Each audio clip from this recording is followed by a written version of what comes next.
বিশ্ব সঙ্গীত মঞ্চে আরেকবার আলোড়ন তুলতে ফিরছে দক্ষিণ কোরিয়ার সুপারস্টার ব্যান্ড বিটিএস।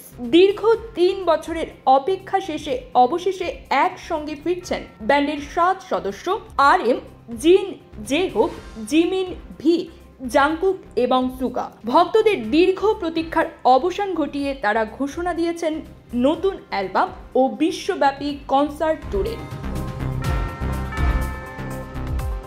মঙ্গলবার 1 জুলাই বিটিএস তাদের ফ্যান প্ল্যাটফর্ম উইভার্স লাইভে এক বিশেষ লাইভে এই সুখবর জানান। সরাসরি এই ঘোষণার সময় প্রায় 70 লাখ ভক্ত যুক্ত ছিলেন, যা বিটিএস এর বিশ্বব্যাপী জনপ্রিয়তার আরেকটি উজ্জ্বল উদাহরণ। ব্যান্ডের লিডার RM জানান, 2026 সালের গ্রীষ্মে আমাদের নতুন অ্যালবাম মুক্তি পাবে। এই অ্যালবাম আমাদের ভালোবাসা, সংগ্রাম এবং শিকড়ে ফেরার গল্প বলবে। আমরা আবার সেই জায়গায় ফিরে যাচ্ছি যেখান থেকে বিটিএস এর যাত্রা শুরু হয়েছিল।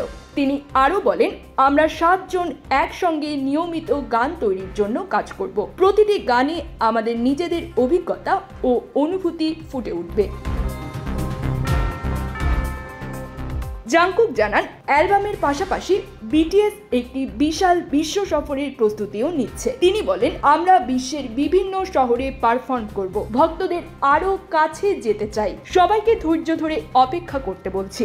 2022 সালের ইয়েট টু কাম কনসার্টের পর সামরিক প্রশিক্ষণ গ্রহণের জন্য বিটিএস এর দলীয় কার্যক্রম কিছু দিনের জন্য স্থগিত ছিল।